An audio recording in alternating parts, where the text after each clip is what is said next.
Boa noite, gente. Estamos ao vivo aqui, mais uma aula. Boa noite a todos. Hoje, na nossa aula, pessoal, a gente vai falar um pouquinho sobre o tema humildade. Humildade é um tema muito interessante.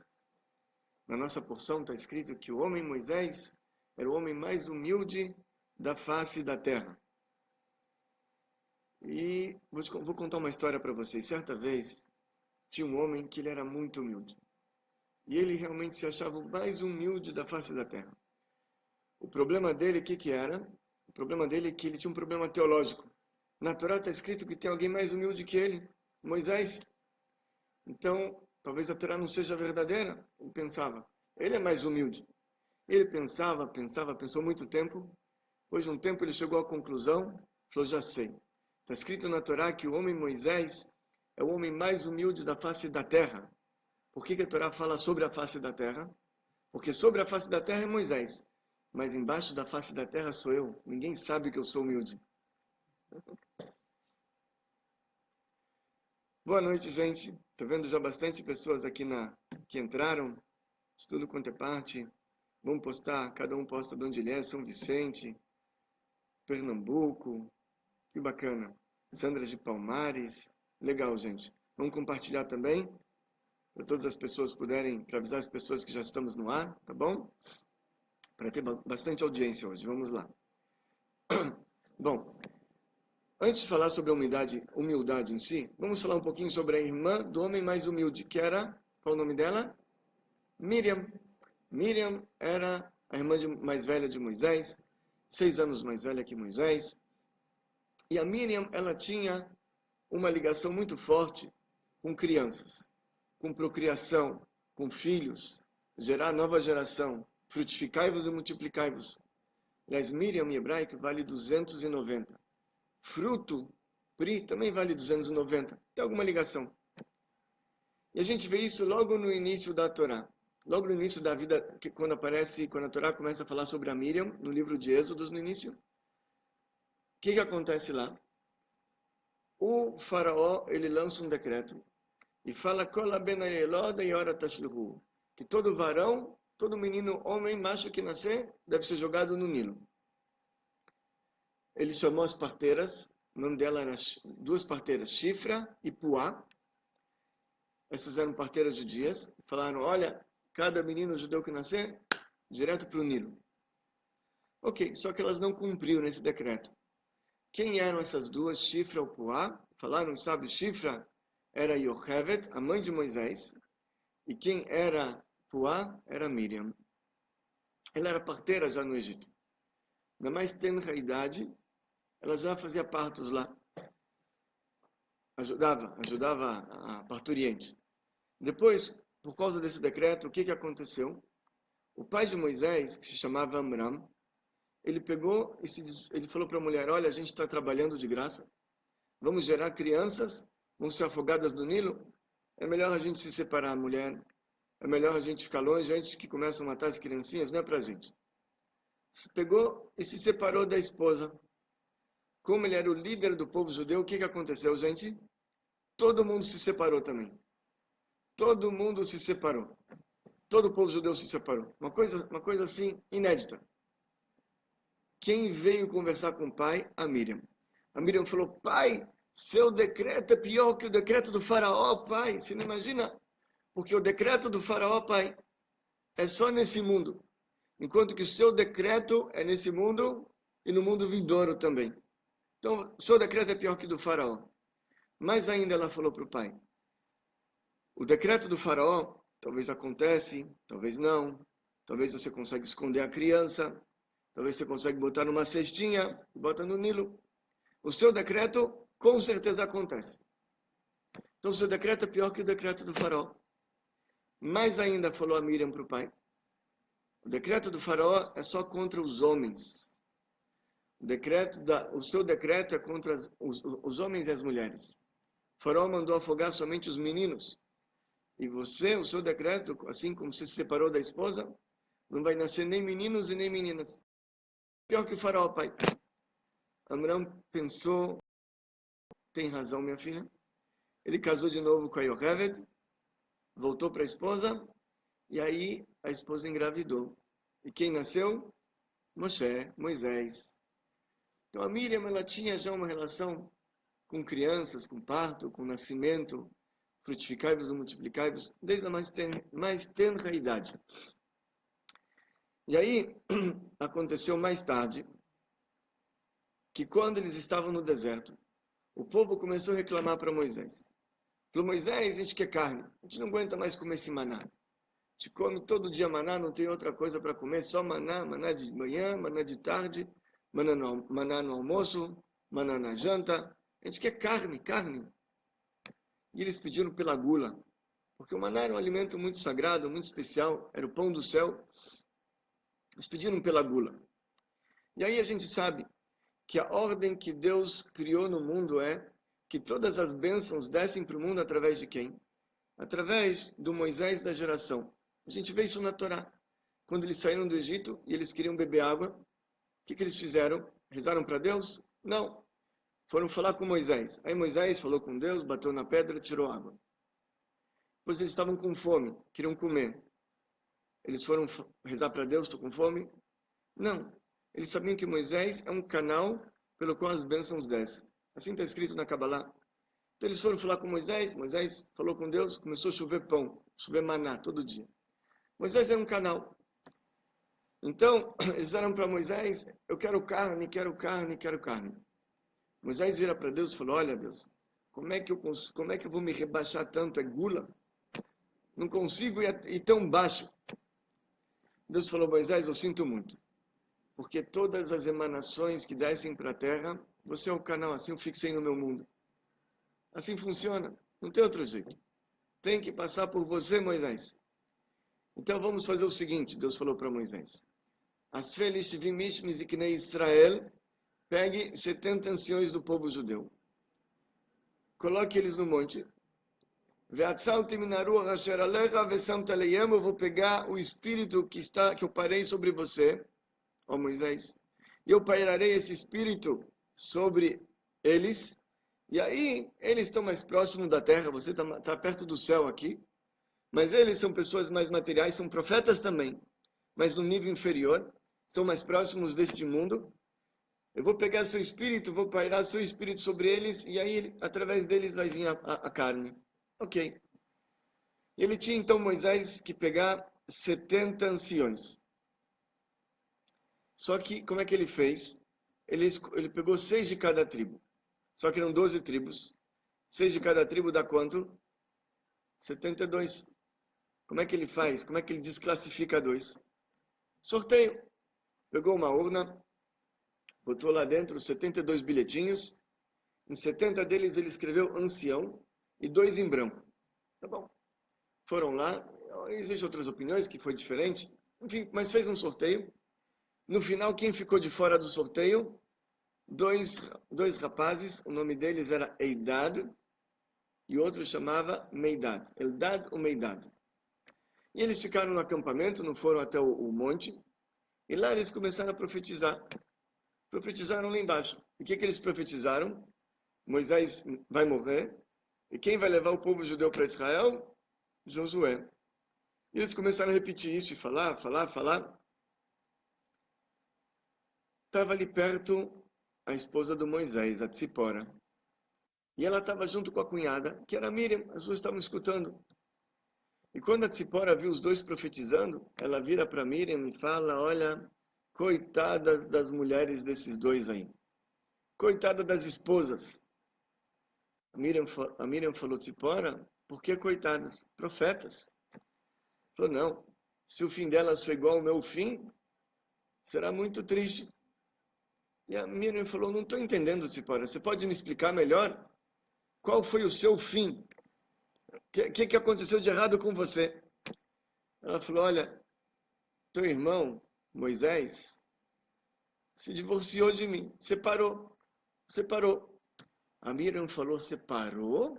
Como assim separou? Falei, depois que recebeu a Torá, Deus virou para Moisés, para o meu marido, e falou, manda todo mundo voltar para casa, e você fica aqui comigo. Você fica aqui comigo.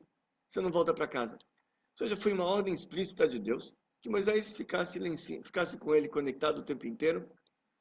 Não uma prática judaica, o ascetismo não é nada judaico, ao contrário. O judaísmo prega a família, a união, etc., procriação e tudo.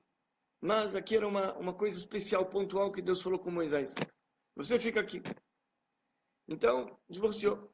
A Miriam falou, mas espera aí, ele não cumpriu a mitzvah de frutificai-vos e multiplicai-vos. A gente sabe que o frutificai-vos e multiplicai-vos está escrito na Torá. É quando você tem pelo menos um casal de filhos. Tem pessoas, eu conheço uma família que tem 7 meninas. Não cumpriu a mitzvah de frutificai-vos e multiplicai-vos. Não cumpriu. A pessoa, digamos que ela teve 10 meninos homens. Também não cumpriu a mitzvah de frutificai-vos e multiplicai-vos. Não conseguiu. Ele tem que ter pelo menos um casal. Ele não é culpado, ele tentou 10 vezes, não deu. Ok? Não vai ser punido por isso. Mas a mitzvah ele não conseguiu fazer. Ele não fez. Moisés, até aquele momento, ele tinha quantos filhos? 2, correto? Eliezer e Gershon. Ele não tinha meninas. Ele não fez a mitzvah. Então a Miriam falou, não fez a mitzvah, como separou. Ok, foi mando de Deus. Mas ela ficou com aquilo, ela foi falar com o irmão mais velho. Com o irmão mais velho de Moisés. Inferior a ela, abaixo dela. Que era o Arão. Arão, escutou? Moisés separou. Moisés pegou a cunhada e mandou embora. Mandou voltar para casa. Que isso? Falou. Aqui, pessoal, vamos abrir um parênteses. Essa mitzvah de frutificai-vos e multiplicai-vos é uma mitzvah que um Benor também tem que fazer. Por quê? Qual foi o primeiro homem a ser ordenado frutificai-vos e multiplicai-vos? Pessoal aí, sabe? Posta aí. Quem foi o primeiro que recebeu essa mitzvah de frutificai-vos e multiplicai-vos? Ninguém postou ainda. Bom, vou falar. É o Adão. Adão foi criado. O que Deus falou para ele? Adão, frutificai-vos e multiplicai-vos. Precisa preencher a terra, só tem você e a Eva. Vamos lá. O Elber escreveu certo, Adão. Andréa falou Noé. Tá certo, Andréa. Noé foi o segundo.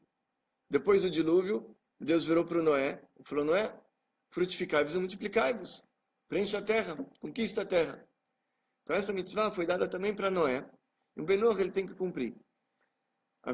O Rebbe ele reforça isso também num certo pronunciamento. Ele fala que Benor tem que também cumprir a mitzvah de frutificai-vos e multiplicai-vos. Por que ela não se encontra dentro das 7 mitzvot? Teria que ser 8 então, correto? Não. As 7 mitzvot dos filhos de Noé, fala o Talmud, são mitzvot negativas somente. As positivas que um filho de Noé tem, não se encontra ali. Tem outras, por exemplo, um filho de Noé, ele precisa estudar na Torá as 7 leis dele. Pelo menos as 7 leis, ele precisa saber. Tem várias limitações, o que ele pode, o que ele não pode, a gente vai deixar isso para uma outra aula, mas ele precisa aprender as 7 mitzvot dele na Torá. Como é uma mitzvah positiva, não se encontra nas 7. Enfim, tem várias. Tem uma Gemara que fala que não são 7, são 66, tem suas ramificações, mas não vamos entrar aqui enfim, no assunto hoje. Muito bem, pessoal, vamos lá, vamos continuar. Antes de eu continuar, eu quero fazer uma pergunta até para o pessoal que está em casa escutando. Aqui a gente vai falar agora sobre humildade, ok? Moisés, ele não se ofendeu. Você viu que a Miriam falou com o Arão? Viu o que o irmão fez? Divorciou, o que ele foi fazer? Receber críticas não é agradável, concorda? Ninguém gosta. Mas tem uma diferença. Quando você recebe uma crítica de uma pessoa distante, tá bom, você não está nem aí. Uma pessoa que mora 500 quilômetros de distância de você falou lá no fim do mundo sobre você para uma outra pessoa, você nem escuta. Ou se você escuta, tá bom. Agora, quando pessoas próximas te criticam, principalmente pessoas da família, aí dói. É difícil, porque você espera que eles estejam bem juntos com você, e de repente eles começam a criticar, dói muito. Moisés podia falar, que é isso? Moisés ficou quieto, não falou nada. E a Torá então fala na sequência, e o homem Moisés É o homem mais humilde da face da terra. Eu vou pedir para o pessoal que está agora em casa postar. Vocês acham que vocês são humildes? De 1 a 10. Quantos vocês são humildes? Postem, por favor. Vamos lá.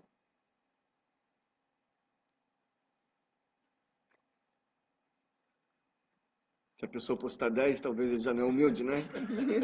Oh, Helena Kozlovski, 1. Não precisa ser tanto. Andréia, 5. Ok. Tá bom. Então, Leia, 7. Ok. Leonardo, 3. Thiago, 7. Alessandro Martins, 4. Uau. Magno, 2. Pessoal, isso já é baixa estima. Gisele, 3. Gisele, baixa estima, Gisele? Não. Sandra, 6. Ok. Existe realmente, Ellen, 5. Olha só, existe realmente uma diferença entre baixa estima e humildade? Eu já vou falar para vocês. Ok? Bom, estou vendo aqui todos os números. Muito bem, pessoal. Olha só. Moisés era o homem mais humilde. Mas tem uma pergunta aqui. Se ele realmente era o mais humilde da face da terra, por que que ele colocou no maior best-seller, no best-seller que foi mais vendido em todos os tempos, que é a Bíblia, que é a Torá, que ele é o mais humilde? Pô, tem uma contradição aí. Se ele é mais humilde, fica quieto. Você tem que falar, ó, botar a placa aqui. Olha o humilde aqui. Não combina. Contradição, correto? Não dá para entender. Então, assim, realmente, se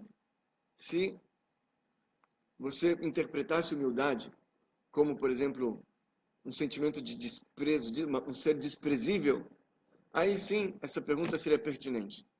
Mas humildade e baixa estima, humildade e um sentimento de desprezo, de ser um ser desprezível, são duas coisas totalmente diferentes, certo? Duas coisas totalmente diferentes. Estou vendo aqui, puxa vida, pessoal, cada um. Solange, 1 Solange. Fernanda, 4 Fernanda. Não. Tudo bem. Vou explicar o que é humildade. Então, humildade é o seguinte, Moisés, ele não tinha um sentimento de desprezo. Uma pessoa que tem um sentimento de desprezo, uma pessoa desprezível, ele sente uma baixa estima. E, muitas vezes, isso pode ser fruto de comentários negativos que ele teve na infância, bullying. Ele cresceu achando que realmente ele não serve, não presta, não tem valor. Quando uma criança, às vezes, ela faz uma criação em casa. A criança, por exemplo, pegou uma nota já adolescente da carteira da mamãe. Se a mãe vira para ele e fala, você é um ladrão? O que você está fazendo? Aí isso é muito ruim. Isso é muito ruim porque aquilo fica nele. Ele vai crescer, ele pode se sentir um ladrão. Se a mãe fala, você não presta, ele cresce pensando que ele não presta também. Se quando a mãe pega ele tirando a nota da carteira, a mãe vira para ele e fala, olha, eu não acredito que um rapaz tão honesto como você teve uma atitude dessa. Eu não consigo acreditar, meu filho. Devolve, vamos conversar. É um outro approach. Você não quebra a autoestima da pessoa. Mas uma pessoa que ela tem uma baixa estima, então normalmente ela é muito sensível ao que as outras pessoas falam dela. Normalmente ela é muito sensível a críticas também. Isso é baixa estima. Moisés não tinha baixa estima. Moisés não sentia um sentimento de desprezo. Ele sabia, Moisés, da grandeza dele. Ele sabia que foi feito através dele 10 milagres, 10 pragas no Egito. Transformou água em sangue, areia em piolho, matou os primogênitos, trouxe escuridão. Depois, ele tirou o povo do Egito, alguns milhões de pessoas, 4, 5, 6 milhões de judeus juntos. Ele era o líder daquela multidão. Ele abriu o mar com o cajado dele, fez todo mundo atravessar, depois fechou o mar e afogou os egípcios. Ele fez cair maná no deserto, todo dia chovia. Ele bateu na pedra, saiu água. Ele enfrentou o faraó, ele sabia das qualidades que ele tinha. Ele não era bobo, ele era muito inteligente, ele sabia do que ele fez, dos feitos que ele fez, que nenhum outro fez igual a ele, na história até então. Foi uma coisa assim fantástica. Só que qual era o ponto do Moisés? Por que ele não se orgulhava disso? Porque ele achava que se tivesse uma outra pessoa usando os sapatos que ele estava usando, podia fazer melhor que ele. Ou em outras palavras, Se Deus tivesse dado esses poderes, essas qualidades, essas características para uma outra pessoa, pode ser que a outra ia fazer melhor que ele ainda. Moisés tinha certeza de que tudo que ele fazia não era fruto da inteligência dele, ou fruto da capacidade dele somente, mas era principalmente ou totalmente fruto de quê? De uma bênção divina, de qualidades que Deus colocou sobre ele. Então ele mesmo não se orgulhava por aquilo, por ele ter aberto o mar. Ele não se orgulhava porque ele fez cair comida do céu, porque não era ele que estava fazendo ali. E realmente falam nossos sábios que no caso de Moisés, Shekhinah medaberet mitor grono. A presença divina, a Shekhinah, falava da boca do Moisés. Ele não estava ali, Moisés. Não era ele. Ele não ocupava espaço. Então, quando a Miriam, a irmã dele, falou com Arão sobre Moisés, olha, Moisés divorciou. Moisés não ficou bravo, nem respondeu. Por quê? Porque estavam falando do Moisés. Pode falar do Moisés, não é ele. Ele não está ali. Ele não ocupa espaço. Ele não tem um ego ali. Estão falando do Moisés, do assunto, ok. Estão falando, talvez tenha razão até. Tudo bem. Ele não está marcando uma presença ali para se sentir insultado. Não tem um ego ali misturado. Não tem ninguém. Ele está totalmente anulado para a vontade divina. E é por isso também o motivo que Deus escolheu Moisés, e assim também Moisés de cada geração, para que todas as emanações descessem através de Moisés. Porque está escrito no Zohar que Deus é tudo. E não existe nada, mais nada, nada, absolutamente nada, além de Deus. Ele está em todo local. Está escrito no Zohar, Leitatar Panuiminei, não existe local onde Deus não se encontra. Está escrito no profeta, Melokolaretz Kevodó, que Deus ocupa toda a terra com sua glória. Só que cadê? Nosso ego esconde. O ego de Moisés não esconde, porque não está lá. Não tem nada para esconder. Muito pelo contrário, só revela. Então, Deus falava pela garganta de Moisés. A Shekhinah falava pela sua garganta. As bênçãos de Deus vinham pelo Moisés. Porque não tinha alguma coisa para esconder, só revelava. E assim é no Moisés de cada geração também. As bênçãos descem pelo tzadik. É assim que funciona. Então aqui, a gente tem uma coisa muito interessante. Essa explicação literal, quando a gente olha Moisés, Torá, por que ele não ficou com raiva, por que ele não ocupava espaço. Quando a gente olha um pouquinho pela parte da Hassidut, aí a gente vê uma coisa mais profunda ainda. Pela Hassidut, Deus é tudo. Acabamos de falar que Deus é tudo. Deus se transformou no mundo. Uma pessoa que não ocupa espaço, ele não está ocultando Deus, está só revelando Deus. Ele é um canal somente para Deus se revelar nesse mundo. E a gente tem que tomar muito cuidado, sempre que a gente fala isso, precisamos frisar, mais uma vez sempre, que existe uma diferença muito tênue entre canal e intermediário. Se você coloca um intermediário entre você e Deus, isso é idolatria. Pedir em nome de alguém, isso é idolatria. Você não pode botar nada entre você e Deus. Mas Moisés, ele não era alguma coisa, um intermediário que estava entre você e Deus. Moisés era um canal. Você pega o teu telefone, aí você liga, tá, fulano está falando com sua mãe, com sua esposa. Eu pergunto para vocês, o telefone é um canal ou é um intermediário? Canal, certo, gente? Intermediário fosse você falasse no telefone, o telefone fosse depois até a casa da tua mãe para falar para ela. Isso é intermediário, algo que tem entre você e sua mãe. Aqui não, é um canal.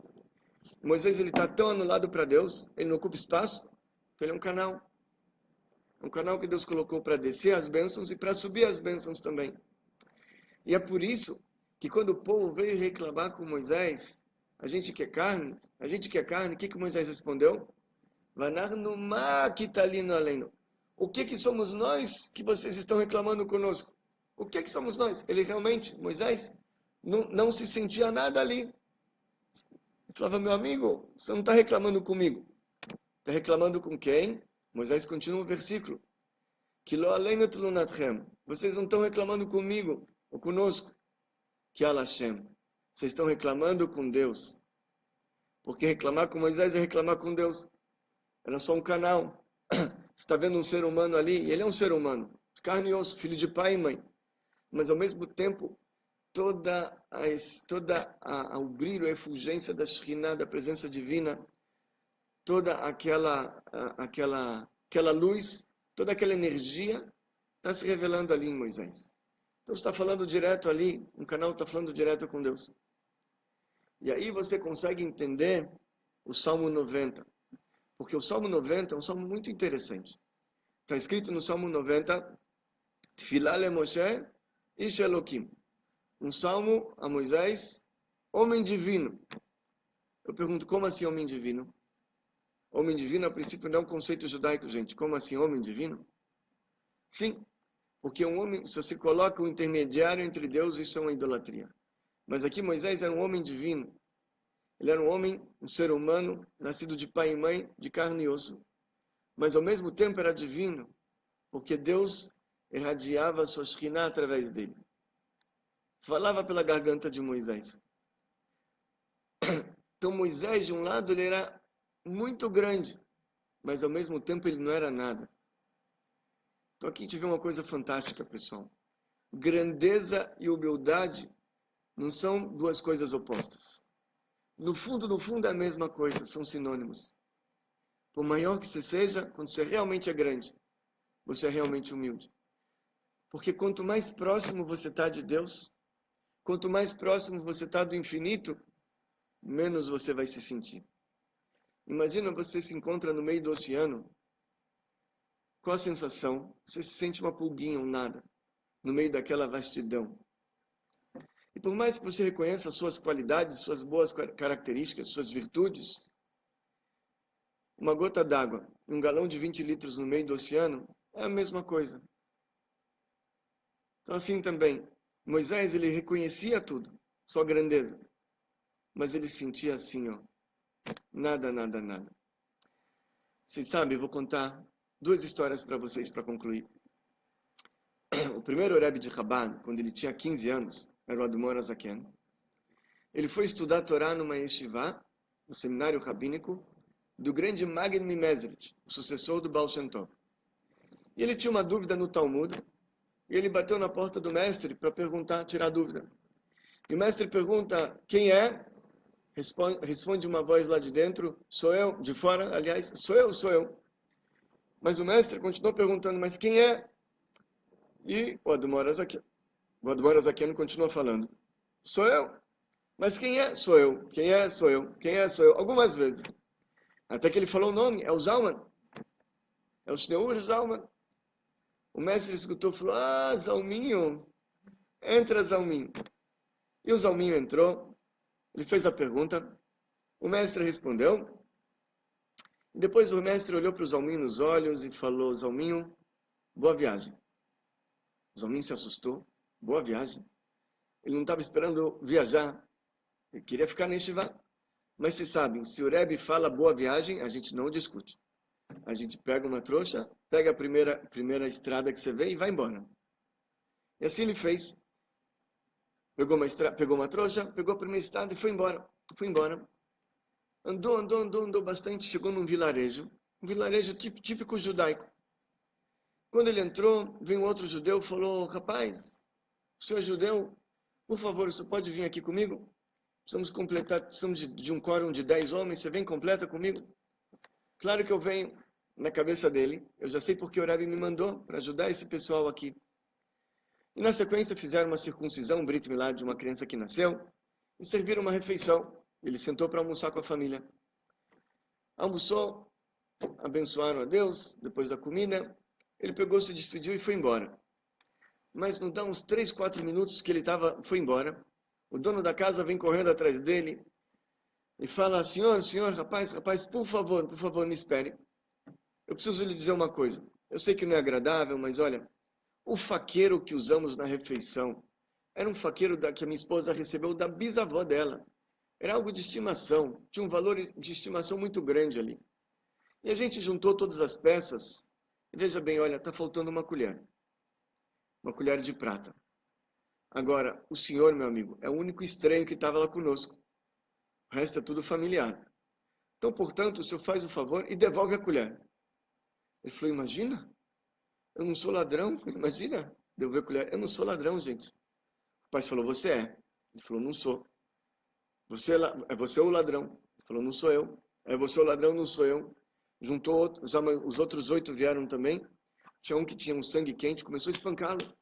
E batia nele. Você é o ladrão. Ele gritava, não sou eu. Batiam nele, você é o ladrão, mas não sou eu, não sou eu. Algumas vezes, até que alguém achou a colher lá, lá na casa, estava embaixo de um móvel. Acharam? Pediram desculpa para ele. Perdão, me desculpe. Ok, fazer o quê? Voltou para Yeshiva. Ele chegou então na Yeshiva. O mestre estava esperando já ele. Ele chegou todo assim, todo machucado, sangue. O mestre falou, Zalminho, o que é isso, Zalminho? Falou, mestre, você não imagina que aconteceu isso e aquilo. E o mestre falou, bom, eu tenho uma pergunta, Zalminho. Quantas vezes você gritou você gritou quando te bateram? Não sou eu, não sou eu, não sou eu. Quantas vezes você gritou? Ele falou, mestre, só faltava isso também, começar a contar quantas vezes eu gritei. Tinha outra coisa para fazer, eu estava tentando me defender. O mestre falou, mas eu sei quantas vezes você gritou, não sou eu lá. Foi exatamente o número de vezes que você gritou aqui na minha porta quando você bateu. Sou eu, sou eu, sou eu. Porque, Zalminho, você tem que aprender uma coisa. O único eu que existe de verdade é o eu sou eterno teu Deus que te tirei da terra do Egito. O restante, não existe mais nada além dele. Esse tipo de educação, gente, foi a educação que os rebes, primeiro o Rebbe de Chabad e os outros, e os grandes tzadikim recebem quando crianças. Deles é exigido uma anulação total. Eles precisam ser o Moisés de cada geração. Nós estamos realmente muito longe disso. Mas a gente tem que se inspirar nesses nossos super-heróis. Trabalhar nosso ego. Se aproximar um pouquinho mais de Hashem. Eu prometi uma segunda história, então vou contar também. Essa história já era do neto do Admor Azaken, o neto do Zalminho. O neto do Zalminho, ele tinha o nome de Menachem Mendel. E ele foi terceiro Rebbe de Chabad. Certa vez, ele teve que fazer uma viagem. Ele viajou. E foi acompanhado do seu filho menor, o Shmuel. E o Shmuel ia com o pai nas cidades. E onde o pai entrava, todo mundo elogiava muito o pai. Todo mundo falava, o grande tzadik beijava a mão dele, elogiava, enfim. Num determinado dia, o Shmuel escreveu uma carta para casa, para a mãe dele, para os irmãos, e contou na carta quanto ele está contente porque ele está vendo, todo mundo admira tanto o pai dele. E falam que ele é um grande tzadik, um grande homem, isso e aquilo. E botou no correio, mandou para casa. Quando eles voltaram de viagem, o pai ele achou aquela carta em casa, ele leu, ele chamou o filho e repreendeu o filho. Ele falou, você não sabe quanta vergonha eu estava passando com aqueles elogios. Meu sangue, eu estava sentindo que eu estava derramando ele como água e você estava se deleitando com isso? Ele falou, meu filho, eu vou lhe falar uma coisa. Quando um rei, certa vez um rei, ele quis ver como é que estão os súditos. Então ele botou uma roupa de camponês, uma roupa um pouquinho rasgada, ele se disfarçou e ele pegou um de seus guardas principais e ele foi até a cidade para ver como é que estão os súditos. E quando ele chegou na cidade, acompanhado do guarda real, da corte real, as pessoas se levantavam para honrar o guarda. Não sabiam que do lado dele estava o próprio rei, era uma pessoa, estava vestido uma pessoa muito simples. E se levantavam para o guarda e vinham saudar o guarda. O guarda, do lado do rei, ele sentia com muita vergonha, porque estavam saudando ele, tinham que saudar o rei, o guarda não sabia o que fazer consigo. E ele falou, meu filho, a mesma coisa. Aquele que está escrito no início do Shulchan Aruch, Shiviti Hashem lenegdi tamid. Coloco Deus na minha frente o tempo inteiro. Uma pessoa que está com Deus o tempo inteiro e que sente Deus o tempo inteiro, como é que ele vai sentir quando começa a elogiar ele do lado do grande Deus? Então, gente, a gente vai ficar por aqui hoje, que a gente possa um pouquinho se inspirar nesses nossos tzadikim, para sermos mais humildes um pouquinho e se aproximarmos de Deus. Boa noite a todos.